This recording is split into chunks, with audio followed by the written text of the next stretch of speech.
Okay, so I'm going to SSH into Linux Lab. And then I'll do a wget. And then you see this class zip file. If I copy the link address, and then I paste it into my shell, paste, that's what it'll do. So wget the zip file, hit return, and it should download it. And then you see this class source.zip. Let me get rid of the directory I had there before. So if I do unzip-l of class source.zip, you see all these source files. This is a listing of everything that's there. So from 01, 02, 03, etc. So I'm going to make a directory called class. I am going to move the zip file in there, class source zip.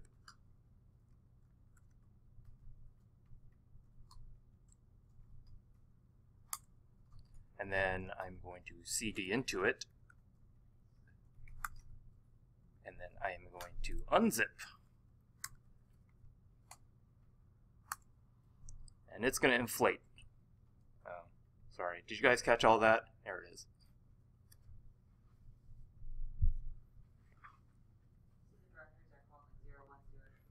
Yeah, and that's sort of numbered with the lecture, so I group all the examples based on the lecture number. And then you can see in each file, in each directory, there's a make file, so you just type make, and it'll build everything that I'm going to show you. So like last class in 02, there's that scanf, and then the scanf bounded. Remember that example I showed you to get administrator? That's what those programs are.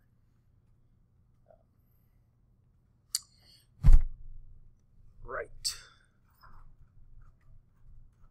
So our examples will be in 03.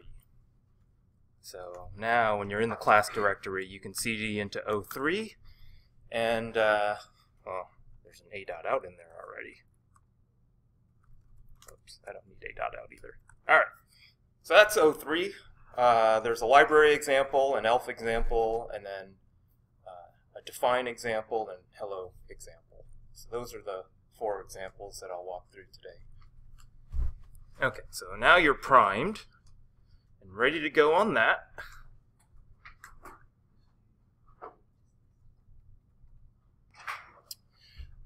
All right, so today we're going to go into computer system organization. So here's the agenda. We're going to take an overview look as to how programs work, how they get compiled and linked together to form a binary, how they eventually interact with the operating system, and how computer systems are organized. In fact, most of this class will be the compilation and the linking system, and then we'll talk about the next 2 next class. Okay, so here is a simplified software view of the entire system.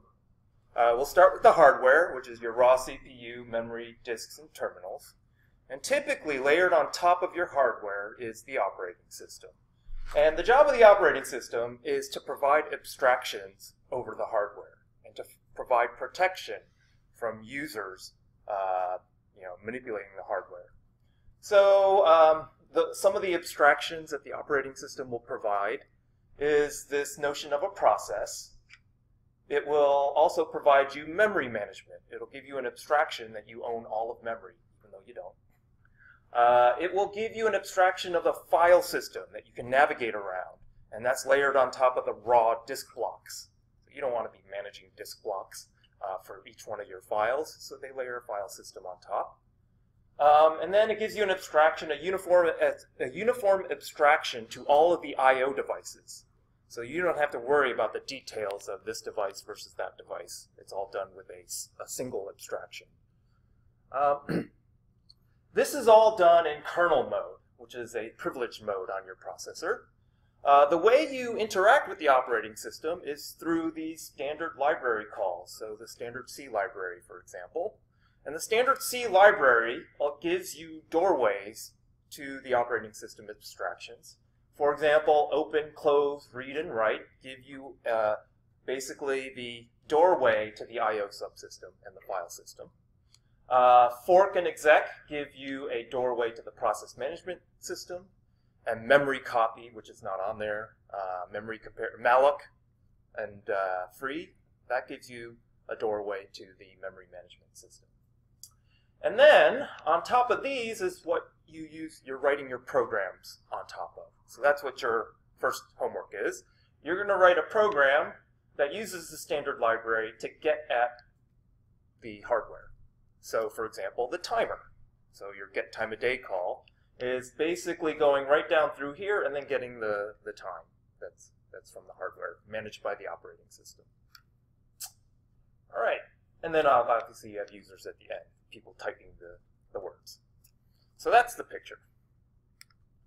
So I'm going to walk you through a simple program and all of its steps. So this will take the whole class, this program. Well, not this, I'll have another program also that's slightly more complex. But this is your Hello World, canonical Hello World program.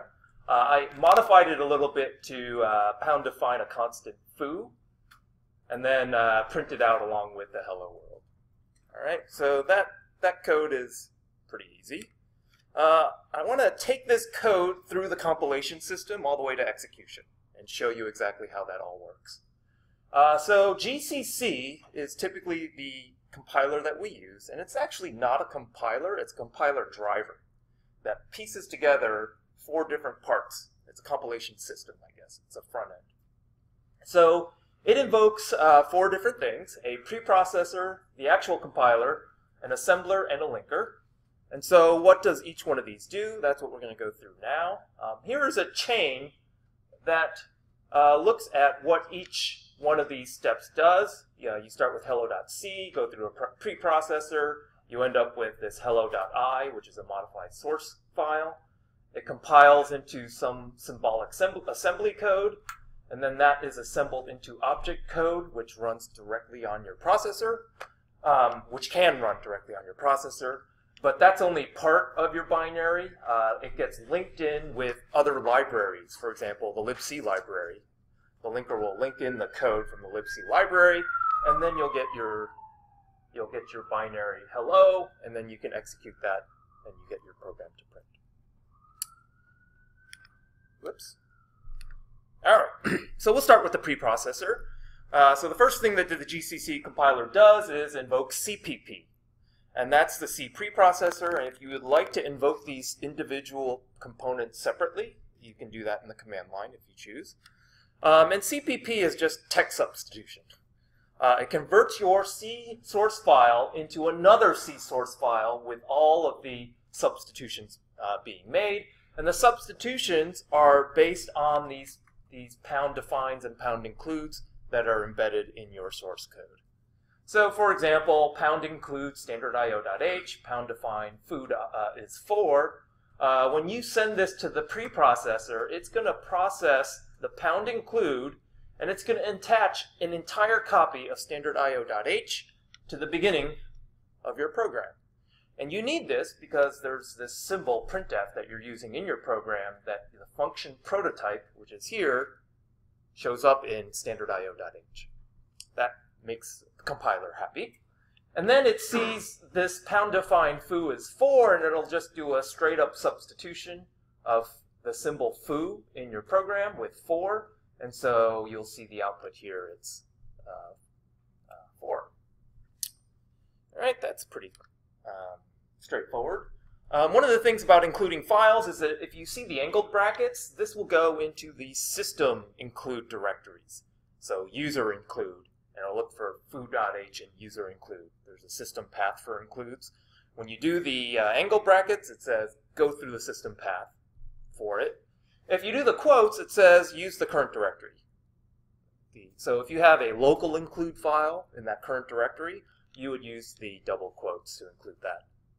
So if you have function definitions in your .h, and then you have your .c that includes that .h in the same directory, use the double quotes. So define constants, we just saw that. You can also do simple macros. So rather than have an actual function that that returns the minimum of x and y given two arguments, people will like to inline that code because a function call, and we'll see when we look at how function calls are implemented, they're sort of heavyweight.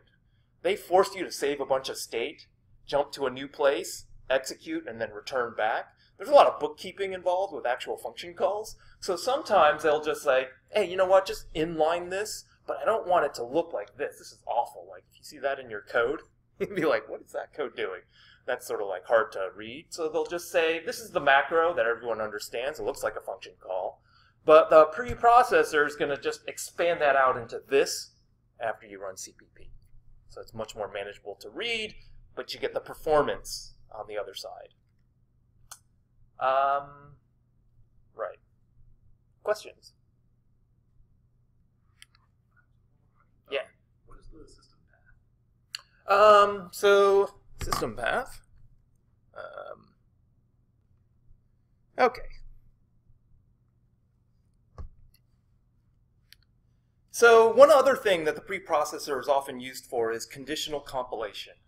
Now, when we talked about the JPL power of 10 rules, they say, be careful with this. You don't want too many different ways to compile your code, because when it comes to testing and validation, you got a ton of different configurations to test in order to make sure it works. But often, you have sort of debug statements in your program. So if you have a buggy program and you want to be able to print a lot of debug information throughout the execution of your program, you don't want to just instrument your code, debug it, and then delete all the code when you're done debugging, and then if you make a mistake, you have to re-instrument it again. So what you want to do is you want to put all those statements in there, and then when you're ready to produce the production code, you would just conditionally skip it. And so conditional compilation is often what's the preprocessor is good for. So in this example, you can include or exclude code using, say, this debug condition. So when debug is defined, you want to compile in all your debug code, and when it's not defined, it goes away. And you will do this using this #ifdef or a #if preprocessor directive. So if you do the #ifdef, it'll do #ifdef debug, and you put your debug printf statement in there, and then #endif, or you can do #if define debug, and then do an endif. And what you can do is, in the compilation step, you can either define the symbol debug by invoking the compiler with a -d flag of debug, or inside your source code, you can do a #define debug, and then all of that code will get conditionally compiled in. All right? So that's one way, one place where it'll appear. And so let's go with the code example in O3def.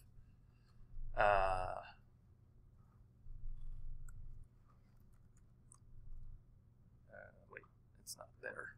Hang on. So if I build this, oh boy. Forgot to put the return value on main there. Oops.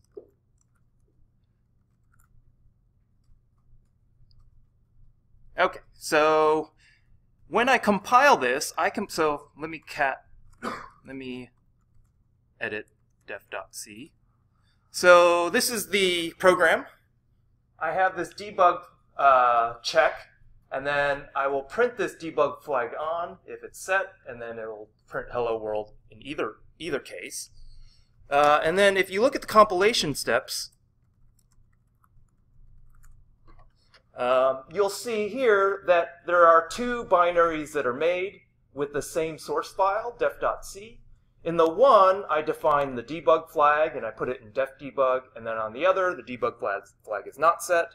And so when you execute the one with it not set, you get just the hello world, and then you get the def debug, you get the debug flag on. So that's conditional compilation using your debug flags, and it's often helpful to have in your program. Some complex code uses multiple debug levels, right? Like if you really want debug statements on every function call and every operation, maybe you'll do the most verbose mode, and then you'll do levels up from that if you don't need as much. So just something that you'll see in code.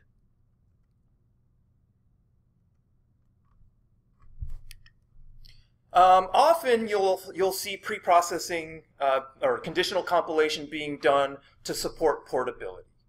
So if you want your C program to run really well on any platform, platforms have their own sort of characteristics that you might want to take advantage of. Different ways of implementing instructions, for example. And if you have a program that wants to leverage that, then you might conditionally compile code based on the processor that you run on. And every time you install the GCC compiler on a machine, it collects up all of the system information on the machine that it's on. What's the processor? What's the operating system? These sorts of things. And based on that, you can conditionally compile in certain things. So for example, if you have an old school i386 machine, you're not going to have any vector instructions, SIMD instructions. So you have to put in, rather than using a vector instruction to implement something, you have to basically do that sequentially. So that's when you would see, hey, if this symbol is defined, that means I have an old school processor.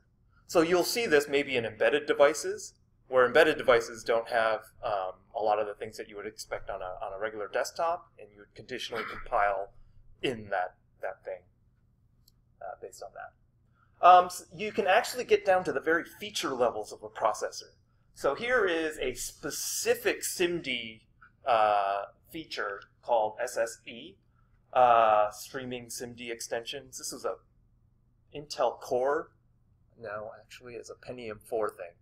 So a particular level of Pentium 4 instructions, you might have code that's very specific for that CPU.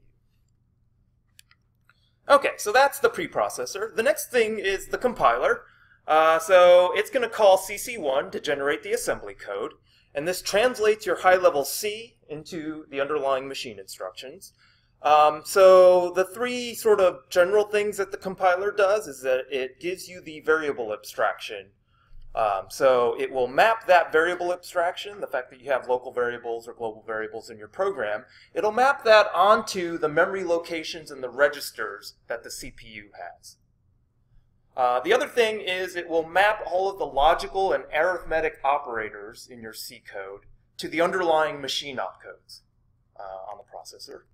And then when you write function calls in C, the compiler will translate into the assembly code needed to implement the function call abstraction, the last in, first out abstraction that function calls implement.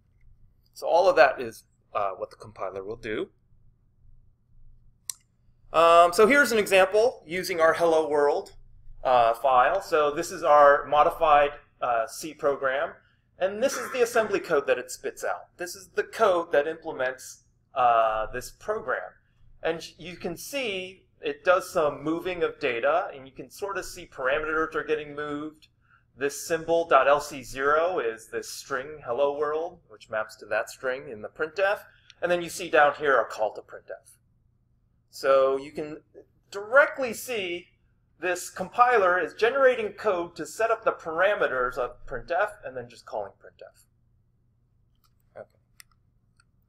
So the next step is to take that code and generate object code. So this is sort of symbolic assembly. You actually want the binary opcodes associated with each one of these to be generated, and that's what the assembler does. It translates the assembly code into the binary object code that is going to be used, that's going to directly execute on the CPU.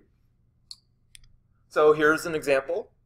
You start with this assembly file, and it will assemble it into this object code. So this is an interpretation of the object code, but the object code is right here. So these right here are the sort of binary opcodes that implement this. Okay. Similarly, so this is the code section. There's also a data section up here. So this is read-only data, and there's that string. And then there's a text section, which is this code. So down here, when I do an object dump, here is the code in the text section, and then in the read-only data section, you have the actual hello world. And you can see the ASCII characters here in the hello world string. And that's what you would find in the binary. Yeah. How come we have to go through the compiler to get from the preprocessor to the assembler? Like, why do we have to convert twice? Why can't we just go from like the C code instead line through assembly and then? Yeah, most of the time you'll just go straight through. Yeah. Yeah, I'm just breaking these into steps, individual steps, and then I'll show you an example where you can actually stop compilation at these individual steps. But typically, you would just go compile it, and it would produce object code, and you would never see these intermediate steps typically. Is that what the computer does? Yeah, the computer is actually yes, the computer is actually taking these steps. So I guess my question is, why is the computer doing that? Like, why doesn't the computer just skip to object? Go generate object code directly from in the compilation step. Yeah. It might. So this is actually, it's symbolically creating this in some sort of structure, and it might never emit a text file that's got the assembly code. You're correct. I don't know. You can stop it, and then it will emit the text code, which is good to see. Like if you want human readable assembly, then you can say, hey, stop it here, and then emit the text. And in fact, I had to do this on some of your CTF levels because I wanted to give you a readable assembly so that you could reverse engineer rather than using this. But yeah. Okay. The last step is the linker. So you have your hello file, or your main file, but you see it's got this symbol printf. There's no object code there for printf.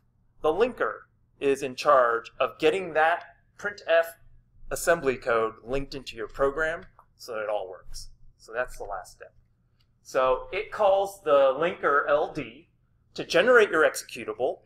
And when I'm referring to the linker here, I'm referring to static linking. We'll get to dynamic linking later. So it merges, if you have your program split across multiple C files, it will merge all of the object files that have been compiled from those C files together into a single executable program. It will copy the library object code that you're using into the executable, for example, printf. And then it will relocate the relative positions in the library and the object files so that all of the symbols from one file will match into the symbols of the other. And this will become clearer later, because if you have C programs that rely on variables in each other's files, the linker has to patch that all together to make it work as a final binary. Okay, so another job that the linker does is it resolves external references. So in this program, we had, for example, printf. Another thing that you could have is a pointer that is initialized to the address of x. Now you can write that in C, but you don't actually know what address is going to get placed in, right? So the linker, the static linker, can actually pin that address if you link statically. And the static linker can pin the address of printf if it's copied printf over into the binary. So that's what I'm talking about when you talk about references being patched up. That's what the linker is doing.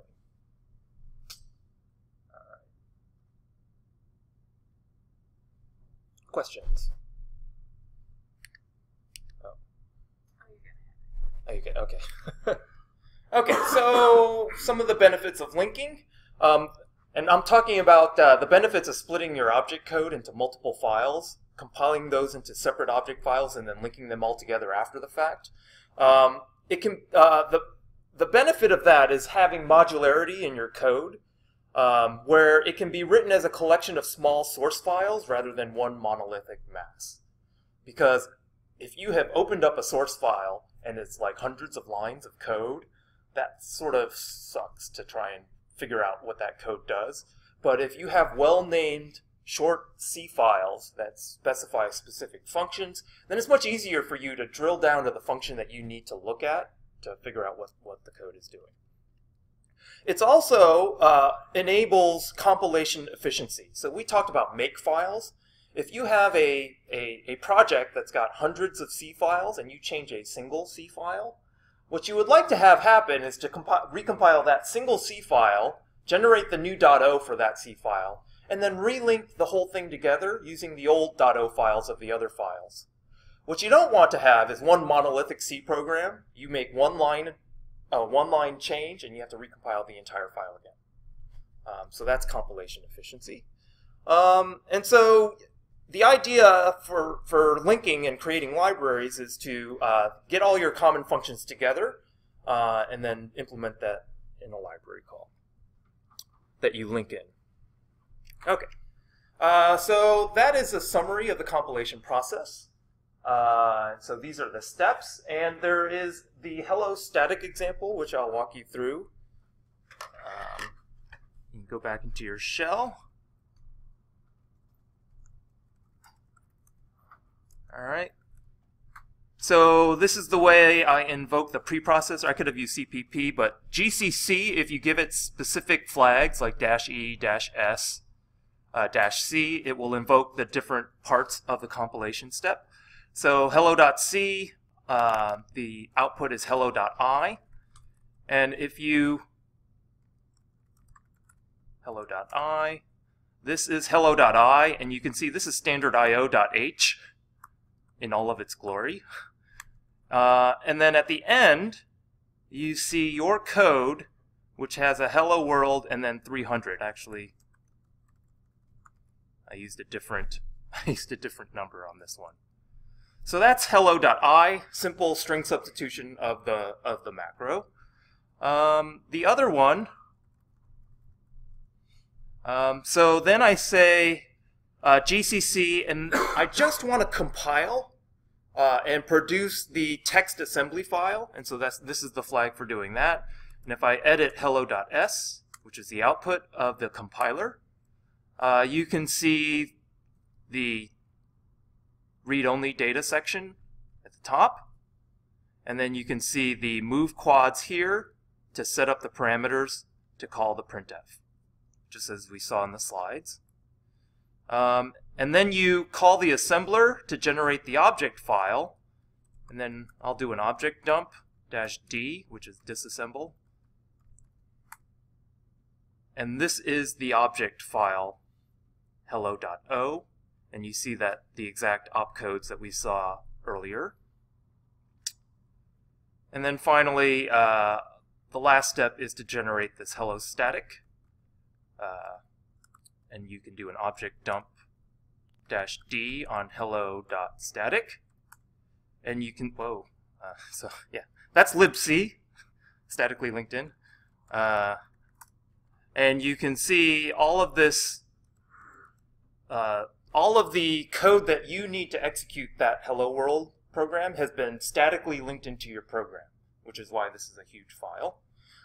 You'll see in main, your main code is down here. It sets up this call and then calls this IO printf. So this is the code that got copied in from libc into your binary so that your binary can actually print the string. And so you'll see this symbol show up.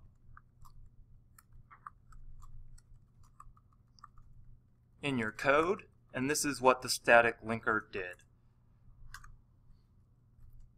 So this is the assembly code that implements that printf.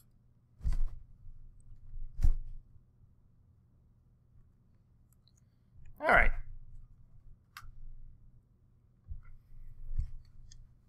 So that massive blob then that was at the beginning is just to allow you to do the printf, is that right? Yeah, that's the other code. So that's like the loader code and setting up the system sort of state. Yeah. Infrastructure code for actually executing hello world. Yeah.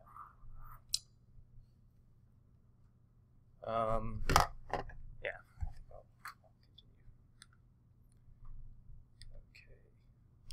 Okay, so how do you create and use static libraries?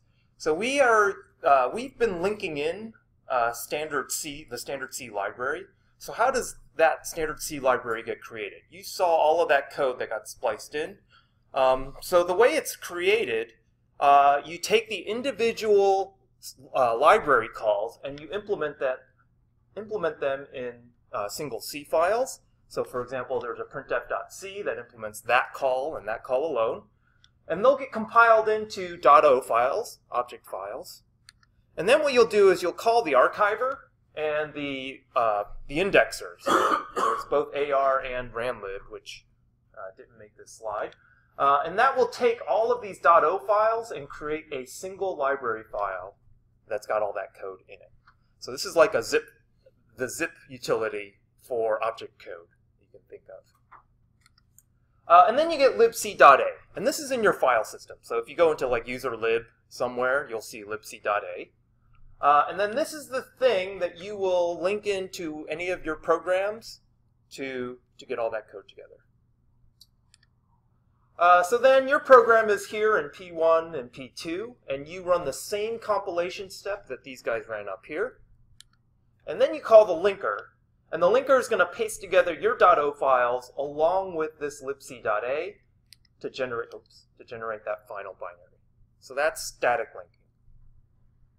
So this executable object file has the code and data for your code and for the libc functions that are needed for you. Okay, so some of the things in the libc static libraries, all of the I/O, memory allocation, signals, strings, time, and random numbers. libm has all of the math functions. And if you do an AR-T, -T is a listing of an archive. This is the archiver-T list, and you do that to libc, you can see all of the function calls that library implements. And you can do the same thing for the math library, and you can see all the math routines that are there. Okay. Wow. I did not finish my animation. Okay. I'm gonna... Alright, so I have an example, a library example in that 03 directory. And that example has two files, square.it and cube.it.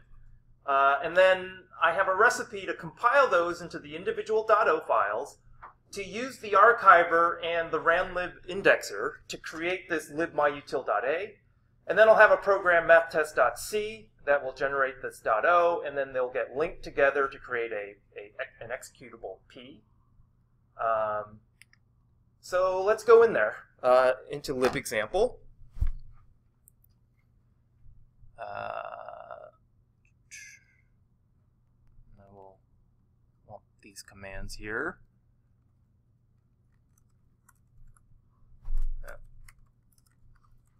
So here is cube.it.c. Takes an integer, returns the cube of it. Here is square.it.c. Takes an integer, returns the square. Here's my make file. The libmyutil.a relies on the .os, these two .os. And once it's got these two .os, then this is the recipe for building libmyutil.a. I'll do an archive command. With this as the archive, and I'll attach these two .o files, and then I'll do an index on this. And then square.it.o is generated from square.it.c, uses the default compilation step because there's nothing specified. Same with cube.it. And then when I want to build my binary math test, I'm going to use my math test program.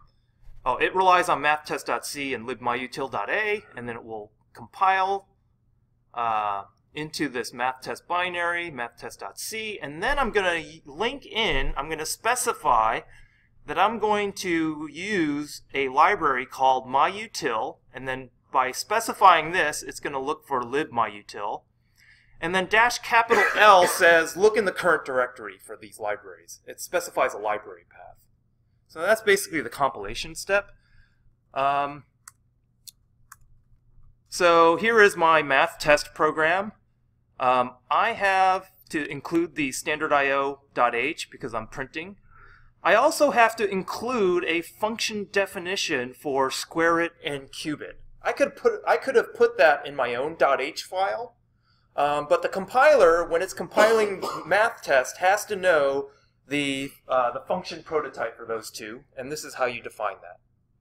And then I set an integer to be 3, and then I printf the results of square it and cube it.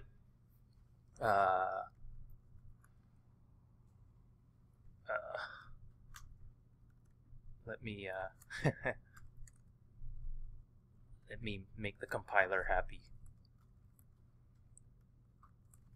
Okay, so now that it's built, you can use this nm utility to figure out which functions have been implemented in that library. So you can see square it and cube it, the two symbols are there.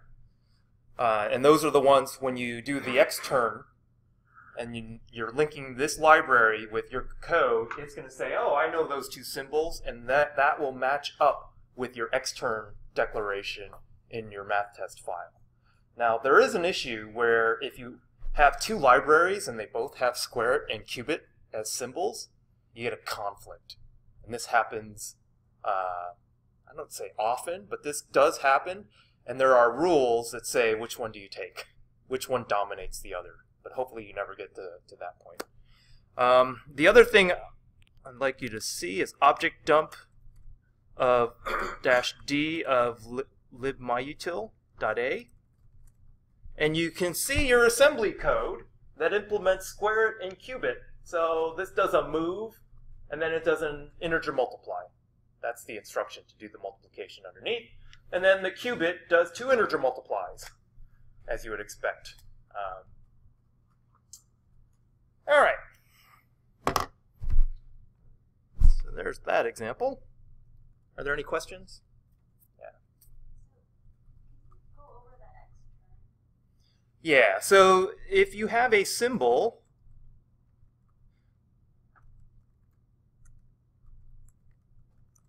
okay, so this file, in order for it to be compiled on its own, all of the symbols have to be sort of defined. The compiler needs to be able to generate the code that will be able to call printf properly and would be able to call square it properly. And we saw before, there were some move instructions before you hit printf. In order for the compiler to generate that, it has to know how many parameters does printf take, or how many parameters cube it or square it takes. In order for the compiler to know that, you have to tell it. So this is why you need to say extern int square it, and it takes a single integer parameter. Then without actually peeking into the object code that implements square it or cube it, the compiler can actually say, I can generate code that interfaces with that easily, because you told me the function prototype. And the same thing with printf. Yeah. But a lot of the prototypes don't have extern. What does the extern specifically? Because it doesn't show up in this file. So you're going to say, eventually, the extern says, put a placeholder, and then eventually, when the linking step comes in, that will be patched. And if you have some externs, and in the final linking step, there's nothing with those names that you've linked in, the compiler, the linker will be like, I have a symbol that's not defined here, and it'll poop out. So, yeah. So, I guess the point of why we're doing it this way, because it seems like we kind of have a way to do this already, but it would just be like hashtag include, function declaration. Like the point of this is that we don't have to do like hashtag include like a library thing. You can just do that during the compilation step instead of like in your source code. Like, because I don't see like any hashtag include, my standard lib.a or. Yeah, I could have put these two in a myutil.h. Yeah. I could have. And in fact, that's basically what this is doing, right? Because you saw the extern printf declaration. That's basically what including this. You're including standardIO.h for that one line. The one line over here.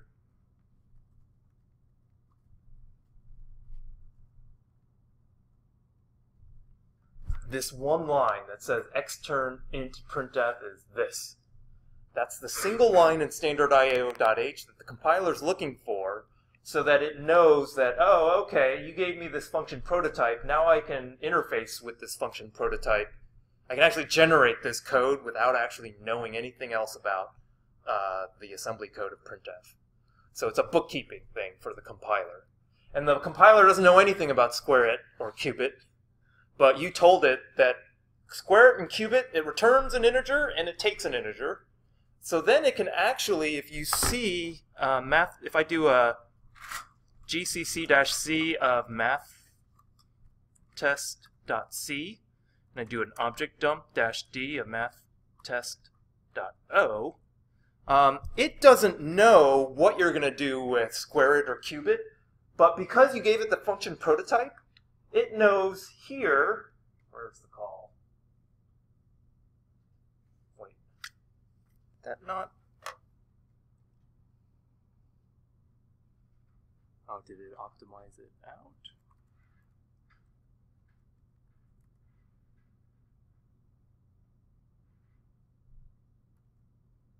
Oops.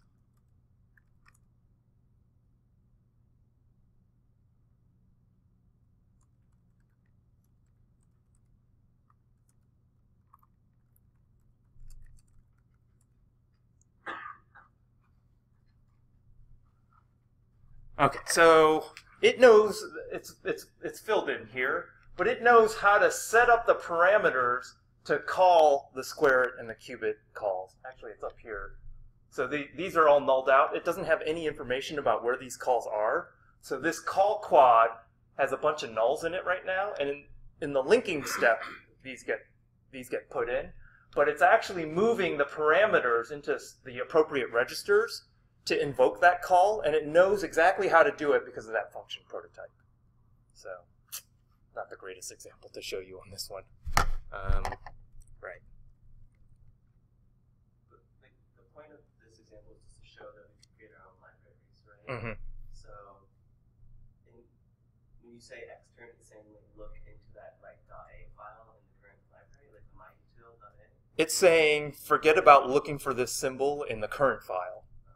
It's going to be supplied somewhere down the line in the linking step. So, also in your make file, then you told to include it during. Yeah. So yeah, in the make file. Oops. It will look at every single file in that final linking step, looking for that symbol. Is this more or less efficient than just including a little .h where you have all your function calls? You could do that. Yeah, so in this example, I could have done a math test.h that declared that these two externs are, take an int and return an int. Yeah. Is it significantly different? Probably not. Yeah. All right. So that is the compilation system and the linking system. The static compilation and the linking system.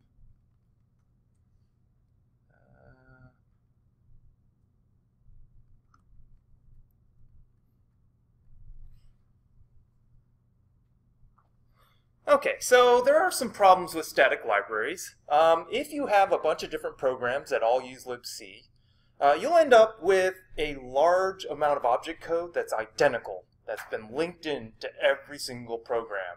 And libc is not a small library. In fact, if you go here, you can look at hello.static.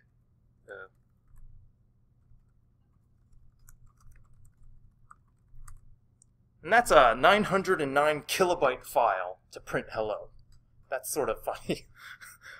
So that's a lot of object code, and it's probably shared across a whole bunch of programs. And the issue is that when you statically compile something, it's going to take all of that libc object code and then copy it into your program. And since all programs pretty much use libc, that's a lot of binaries on disk with the same code in it. It's also a security issue. So it's really hard to update a bunch of programs that have all statically compiled in vulnerable code. Like if someone finds a bug, then you have to figure out who has used this object code in their static compilation. And there could be many programs that have done this. And so we are living this right now on Android with this libpng bug. So there's a PNG bug that allows someone remote code execution. this PNG library has been compiled into a lot of programs on phones and on tablets. We're going to have a hard time getting rid of all that vulnerable code. And so anytime you render a PNG with a vulnerable library, you have a potential of having someone exploit your phone. So that's hard. You don't necessarily want that. Question on the security. But if you have dynamically, couldn't somebody replace your dynamic library with a... Yes. Right. So Yeah, there's trade-offs. So this is the security issues for the for the static linking. But yeah, the dynamic one, you would also need to do some sort of signature sort of thing to make sure that somebody doesn't slip in a rogue shared object. And in fact, that's actually a homework problem. One of my homework problems is to slip in a rogue shared object and exploit the I have a couple levels that do that. So yeah, you're ahead of the game. But we'll get there. Okay, so the other kind of library, so we've talked about static libraries where the code is copied in. The other kind of library is a dynamic shared object library. And the idea of a dynamic library is that you have a single copy of the code, and it's sitting in the file system. And when you do a compilation that needs that code in the file system, you tell the compiler, hey, I'm going to give you a path, a reference to that library, and don't copy that library into my binary. Just put in the reference to it. And then when I go and I execute the program, there's the system loader, when you execute, will take your binary, look at the references, and then go into the file system and then copy that code at runtime into your memory space, so then you can execute your program. Okay, so all of your binaries are compiled with a reference to all of the libraries that are shared objects on disk, and then they're loaded at runtime rather than copied in at compile time. This is the default option now for libc when you compile with GCC. It used to not be, but then everyone sort of wants dynamic libraries, so now it is. So when you do GCC of hello world.c, it will dynamically link in libc. It won't copy the static libc. You actually have to explicitly ask for static compilation. And you'll see in that make file in that directory, I have specifically asked for static compilation to generate hello.static, and then the default mode is to generate the dynamic. Okay, so if you want to figure out all the different dynamic libraries that your binary depends upon, there's a tool called LDD that will dump all of them. And if for any reason one of those libraries doesn't exist in the file system, you can't execute that program. So I like to tell the story of one day when I was a graduate student, I deleted libc.so and completely hosed my entire system. And so I got this master sysadmin to come down, and he laughed at me a little bit, and then it took an hour to reinstall libc.so, and it was my sort of first introduction. If you have a shared object and it doesn't look like it's being used, it might be being used by every single program in that thing, and that was my lesson. So if you want to, so we talked about creating static libraries.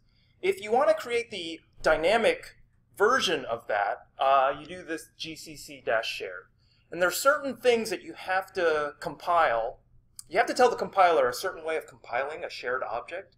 It has to be what's known as reentrant. So you can't have any variables in your library, it can't have side effects, basically.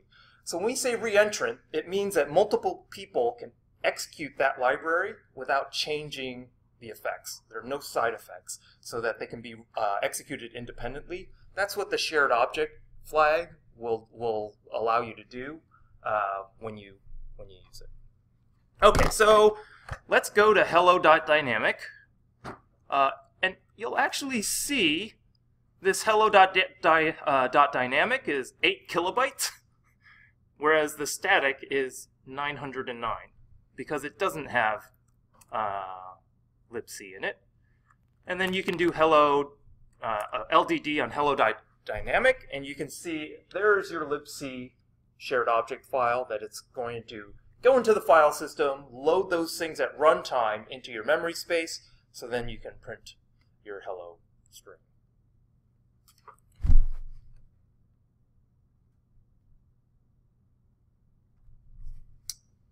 All right.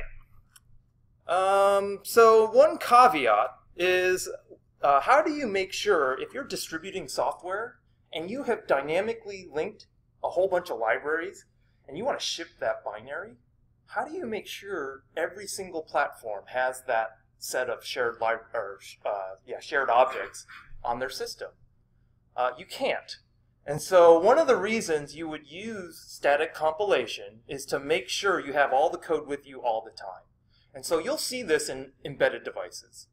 So you'll see this on phones. You're like, I can't, well, so some phones. I can't trust that you have all the versions of the libraries that I need, so I'm going to compile all that stuff in there and ship you a binary that's got all of it on there.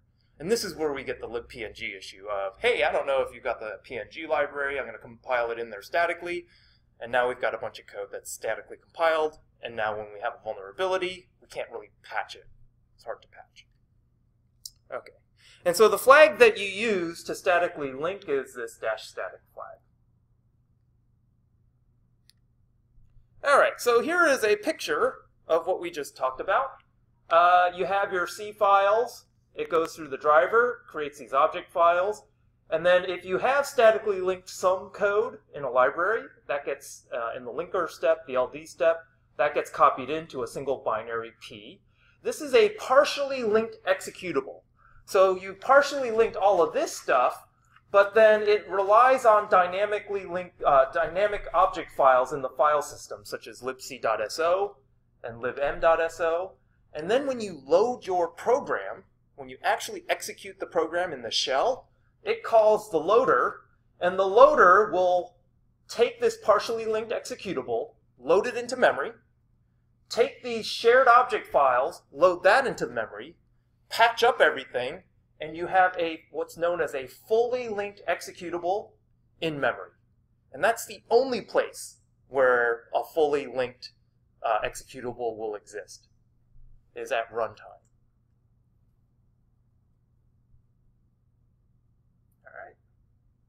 Are there questions about that? All right, so I wanted to give you the next step. So the actual complete picture is a little bit more than just what I said. So if you see this, if I invoke P 10 times, it's going to create 10 processes and copy in 10 versions of libc.so and libm.so into memory. So rather than do that, what actually happens for Linux is that if you know that this code is reentrant and everyone can have share the same copy of it, what you'll do is there will be a single libc.so in memory, and the operating system will map different processes' pages into that same shared memory page. So this is where shared memory in the operating system is helpful, so that there's only one libc.so on your system loaded in memory at a time. And then you get, for example, benefits with caching, so that you're not always reloading the same code and whacking the cache with the same code back and forth. Okay. Does the operating system use that SO as well, or does it?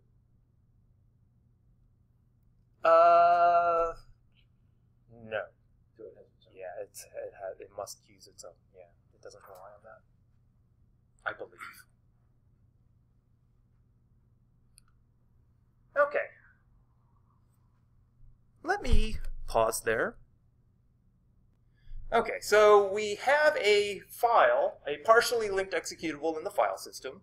The executable itself is given in this ELF format. So what I'm going to talk about now is that format and how our programs get compiled into an ELF format and what happens when an ELF binary gets executed. The ELF format is a standard unified binary format that covers .o files, relocatable object files, shared object files, and executables. And this is equivalent to, on Windows, the portable executable format. Different file formats, but they're largely doing the exact same thing. This is what it looks like. So your binary on disk has this structure. You have an ELF header. You have a text section, that's all your assembly code. You have your data section, which is all of your global variables that have been initialized. So if you have global variables in your program that you have set to initial values, those initial values are stored in the data section. A .bss section, which is this uninitialized global data. So if you have uninitialized variables, the placeholders for them are stored in the BSS section. You have a symbol table that allows you to map between functions and variable names. A debug section for use with GDB. And then you also have these relocation sections. So the relocation sections are places in your code and places in your data section that have to be initialized at runtime. Now, we talked about completely statically linked binaries and partially linked binaries. In a partially linked binary, you have no idea where printf is going to be located at compile time, right? So at compile time, you know that you're going to need printf, but you don't know where the operating system is going to load it. You don't know where the loader is going to load it in memory. And so you have a program that relies on needing to know the address of printf, but you don't know where it is. So the way we specify locations in the binary that need to be patched at load time with the addresses of symbols that can only be known at load time is through these relocation sections. So if you have a variable and it's initialized to the address of another variable, then the relocation data section is going to say, hey, when you load this program, you're going to have to patch that particular spot. If you have in your text section, if you have a reference to something like printf, which you don't know the address of, then in this section, you'll point to that place in the text segment that has to be patched with the printf address. So that's what those two sections are. So let's go through an ELF example. So here is a program with symbols for both code and data. It contains definitions and references to these symbols that are either local or external. So take a look at this code. You have your main program. It says this integer r is the result of calling a, and then I call exit.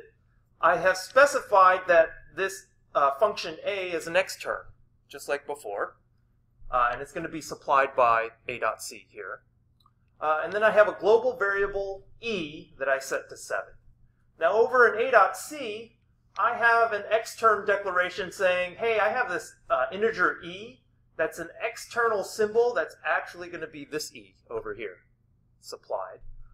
I'm going to set these global variables, like EP, to be the address of e. And so here we're going to see the relocation data coming into play, because this guy can't get initialized until load time with the address of e. I have a global integer x to set to 15, a uninitialized global y, so this will end up being in the BSS section. And then I have a function a that returns whatever's pointed to by EP plus x plus y. So here is a definition for the local symbol e, a definition of the local symbol EP, definitions for local symbols x and y, and a definition for the local symbol a. So those are our definitions. And then I have references. I have an external reference to symbol a right here. I have an external reference to the symbol exit, and that ends up being defined in libc.so. I have an external reference here to the symbol e, which is in the other file. And then I have local symbols EP, x, and y that refer to the same file. And we'll eventually see where this gets thrown into the binary. So here's your program on the left. It compiles into different object files, and in the object files, in red, I have these unresolved references that need to be relocated based on whatever happens at load time. I have system code and system data. I have the assembly code for main with the parts of main that need to be patched. So you'll see in the assembly code, this has been like nulled out because they don't know where it goes. And then the references in that relocation section will point to these two places. And then I have this global variable E that's been initialized to 7, so that's in the data section. For this file below, I have the code that implements A. I have in the data section, I have, because these two were initialized, I have EP and X here. And then I have, in the relocation section, it's pointing to this address of E because that has to get patched at load time.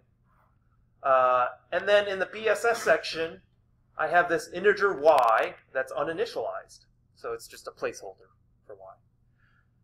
On the linking step, all of this stuff gets linked into this partially linked executable file. And all the text segments are smashed together. All the data sections are smashed together.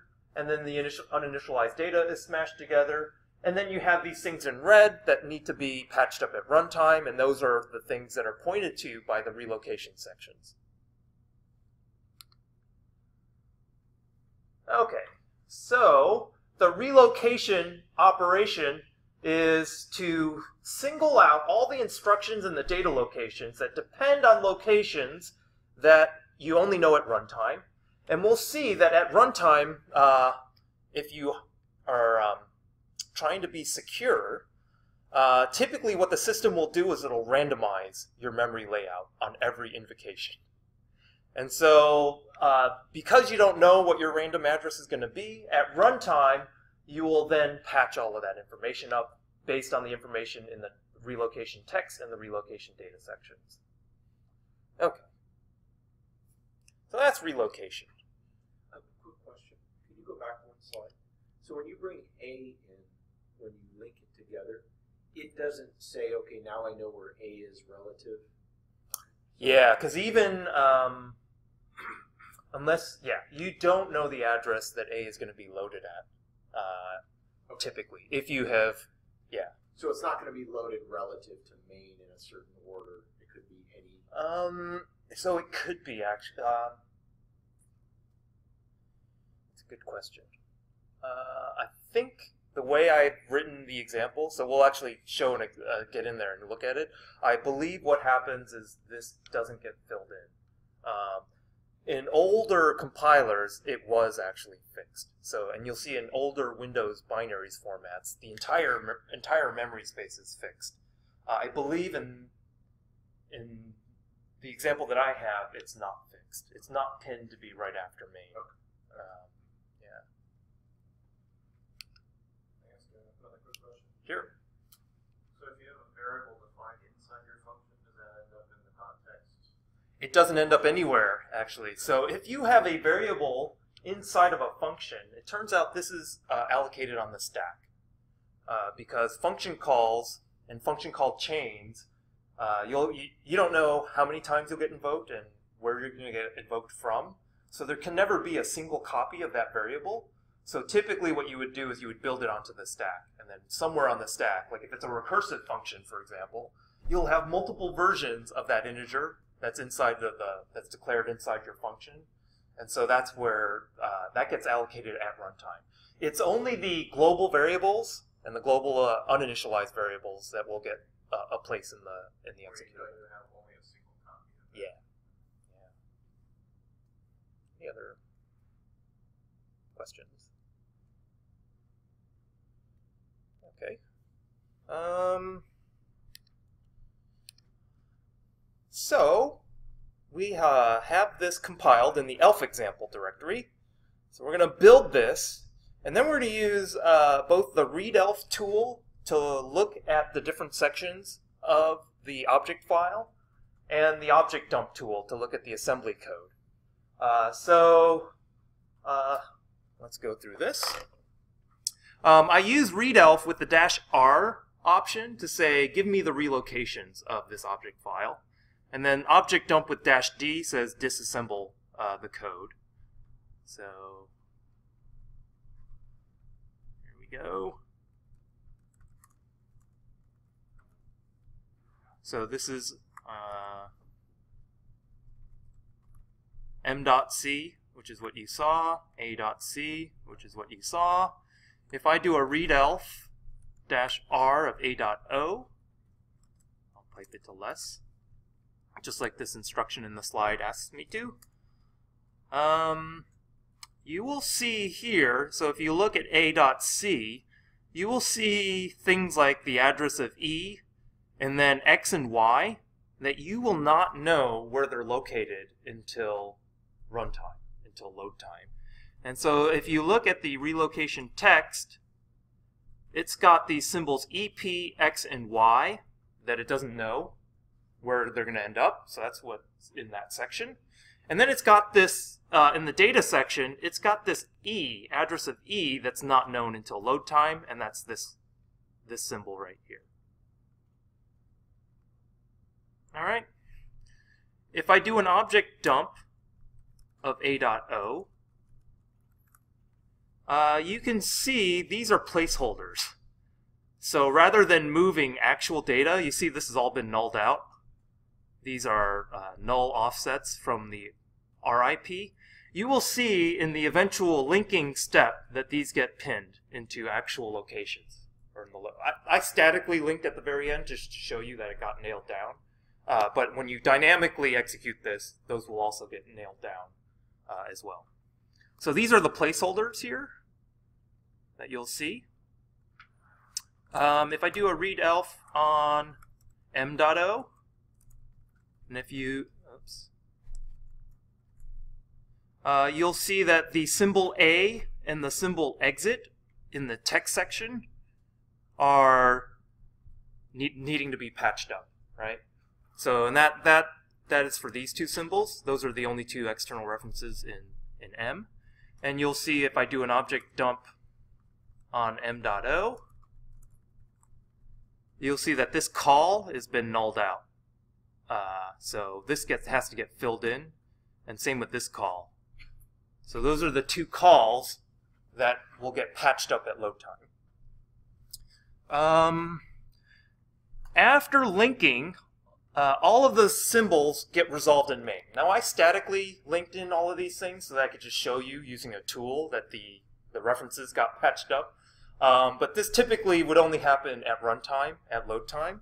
So if I do an object dump -d of m,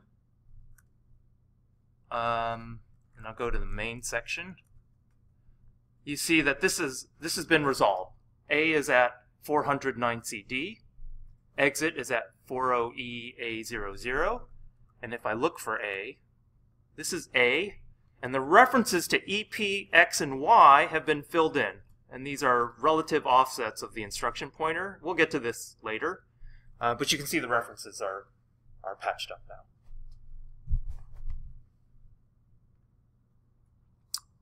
All right, so that's in all of its ugly, gory detail. But I think this might give you a better idea of how stuff works underneath, which I think is important.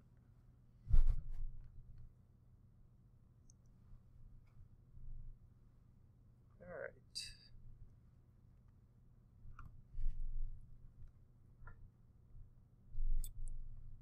Okay. So that is the binary. The next thing is actually executing the program. And so what happens when you run the binary? So program execution depends on, first and foremost, the operating system. So your program is running on top of the operating system that's basically giving you an abstraction for all the I/O and all the memory and all the devices. So it's going to provide you files as the abstraction for storage, system calls as an abstraction for the OS services. It's going to give you, and this is probably the most important thing for this class, it's going to give you a virtual memory abstraction. And it's going to give you this uniform memory space for each process. So it gives the process the illusion that it owns the entire address space, the entire memory space.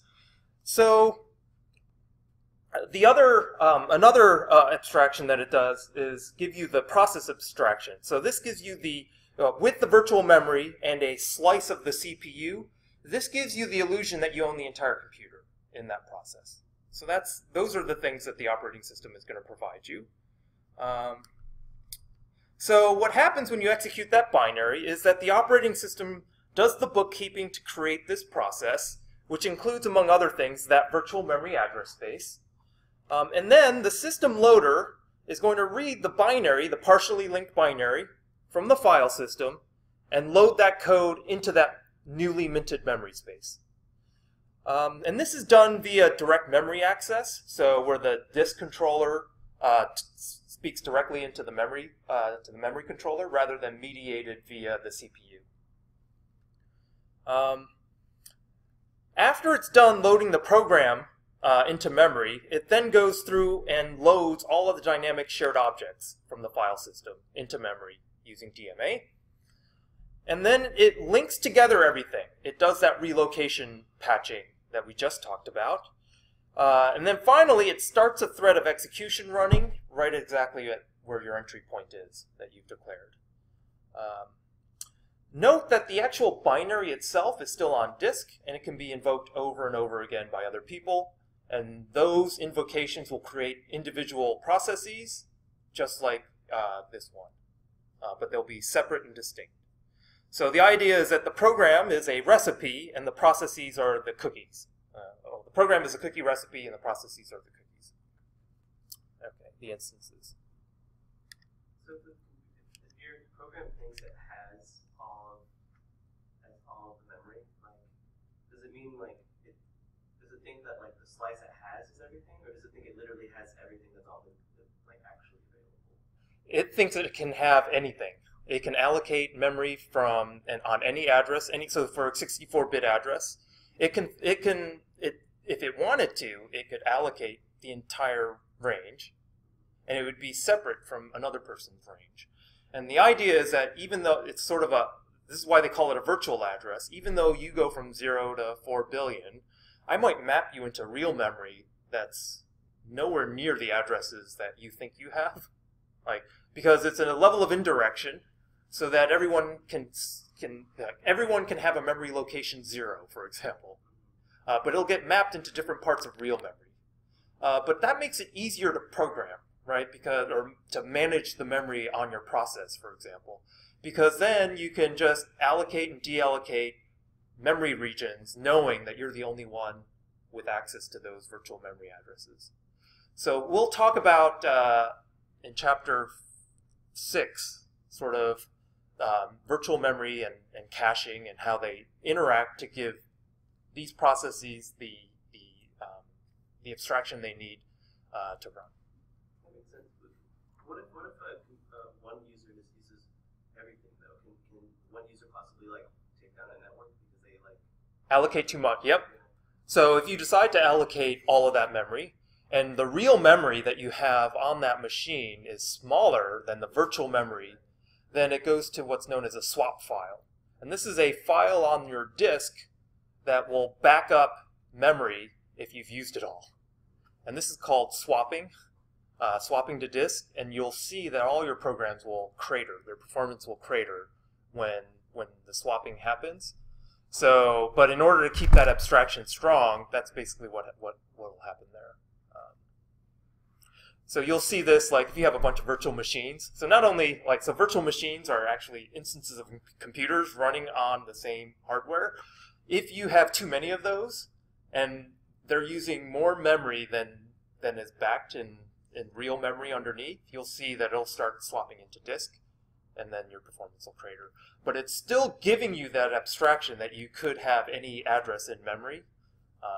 And it's just mapped underneath. It's mapped into either real memory or disk. It could even be mapped into a network location. But because you have this abstraction of addresses, you don't know underneath where those bits are. In fact, there are some startup companies that will say, hey, I have unused real memory over the network. I have a network machines, an unused real memory over there. I'm going to actually program it so that if I fill up the real memory of my one machine, I'll use the backing store across the network. And typically that can be faster than going to disk, because disks are slow. So it's just an aside. In fact, that company, the RNA Networks, that's actually local. That's how I know about that. Okay, so loading executable binaries. So this is what this process looks like. You have your partially linked executable here. The operating system creates a process, and it's got a virtual memory address space that looks like this. And so here are some hexadecimal addresses on the right. And it will copy all of these sections into memory in different locations. And it'll create a memory space layout. On Linux, the memory space layout is actually available to you in the proc file system. So you can actually see in the /proc file system a bunch of PIDs. So this PID is 13079. So if I go into 13079 and I cat the memory map, here I'll do a less on it. You can see the memory ranges that this process has allocated. So this is where the text segment ended up, in the 400,000 to 4B6000. And then you have some memory regions for the heap. The heap is where your malloc gets allocated from. You have shared objects that are loaded at this address. So here is a bunch of Z shell objects. I think libc is down here somewhere, probably. There's pthread. There's libc. So these are the virtual memory addresses that those shared objects get loaded into in memory from disk. And then there's a stack here for implementing function calls. So that is basically the memory map, and that's similar to what this picture is that I'm showing you right here. Okay, so where are programs loaded in memory? And so I want to go through a bit of history for those of you who are old enough to know some of these primitive operating systems. I find that it's useful to go through the history in order to help you understand the motivation for the way things are done now. So we'll start with a very primitive operating system, a single tasking operating system with physical memory addresses that go from 0 to n. And if you have only one process on a computer, then the problem of loading is simple, right? You're the only person on there. You can have access to all of the memory from 0 to n. And so if you compile a program for this kind of machine, then the linker is going to bind the program to absolute addresses at compile time, right? And so if you had like an Apple IIe or something like that, when you booted the operating system, you put a disk in, you say, launch this program, and when you're done with that program, you don't go back into the OS. You have to restart the machine. That's what that thing's doing. Right? How many of you? No, it's just me. So that's basically the way it used to be, where you own all of memory, so you can compile assuming you know the memory locations are all yours. Okay. So next, imagine a multitasking operating system on a primitive computer, and again, you only have physical memory space. It goes from 0 to n, and all of your applications share that same memory space. That's a pain in the neck. That was the original Macintosh. So in this case, you would boot the operating system. The operating system would be located somewhere in real memory. And then as you loaded programs into your Mac, it would take up different parts of real memory. Now that's a pain because as an application loads, it has to be able to load at any location in real memory. So here's where you need relocation, right? Like if I have this kind of system, then I need to find I need to implement relocatable code so that they can all sort of be placed where they need to be placed. Okay, So, one of the issues with this kind of operating system is that your memory space can get fragmented, right? It's not going to be the case that you're able to lay out your memory in a way that one executable falls after another. And so you get this fragmentation problem. The other problem with this operating system is that if someone has poorly written their application and there's a memory corruption error in it, it will spray all over real memory and completely crash that system. So if you ever had an original Mac, this is what you saw when that happened. And I saw this a lot as a kid. Like, what's going on? Well, that's what's going on. It's sharing the same memory address space. And so when one process has a corruption error, it brings the whole system down. And this is the same with Windows 3.1, I believe, before Windows 95. So the Windows 3.1 to 95 transition is to implement virtual memory. So that's basically... but you see here, the relocation was necessary. So already we're talking about relocating code. So the next step, when Intel released its 386 mostly, it gave us hardware-assisted virtual memory. So in conjunction with the operating system, the hardware would be able to map virtual memory addresses that a process had into real memory locations in the actual hardware. So now the OS can create a virtual memory space for each program, and the program thinks it's got all of memory to itself. So now we're back to the original abstraction, right? The single tasking abstraction. I have all of memory to myself. And so you can basically, the linker can now statically bind the program information to virtual addresses. So we're back to the original case where you can pin everything down. And this is the original Windows COM format. The COM format says, here's a program, here's a snapshot of its memory. I'm going to just dump that into a file and call it a .com file, and that's basically my program. A memory image stored on disk, and then I can execute it. All right. So then, at load time, the OS allocates a virtual memory address space, a uniform virtual memory address space, creates that space, and then loads all of the code and data. Basically, it could start at address 0. Okay. So now we get to modern linking and loading. And so when we introduce dynamic linking and loading to reduce space, the problem with doing this is that at load time, these dynamic libraries have no idea where they're going to end up. And if two libraries want the same address, you got a problem. So rather than making pinning all the addresses as we did in the previous example, we have to go back to relocation again.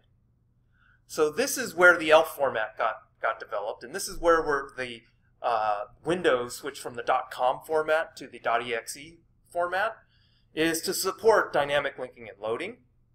And this is because library code vies for addresses at load time.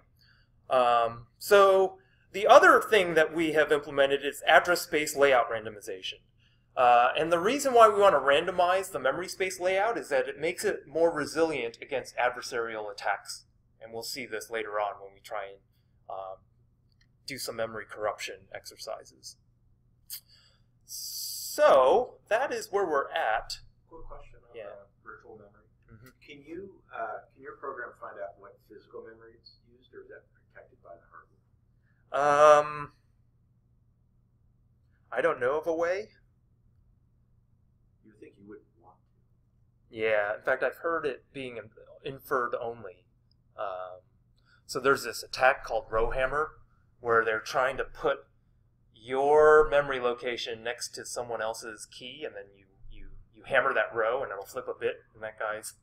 But I think the way they do it is they actually had to put like the measurement on that bus. They actually had to measure the signals going across the memory bus. Oh, to find it. Yeah. Okay. So there might be a way underneath. I just don't know it. Yeah. So row hammers, they're hammering the row in memory? Yeah, to flip a bit that's next to it. And in order to do that, you have to know the real memory addresses of your target, your victim. And I saw this talk in August, and they were like, yeah, we had to actually open up our motherboard and put some probes in there and run the... And so they were showing their rig, and I'm like, wow. Yeah, and you don't even know I used to design DRAM, so you don't even know if the address going into the DRAM is physically next to it. There's a map really? as well. Yeah. Oh, in the DRAM itself, the there's a DRAM, map. yeah. Oh, Yeah. huh. Yeah, I can point you to that paper if you're interested. But Yeah. yeah, they were saying they had to reverse engineer what was going across the memory bus by actually probing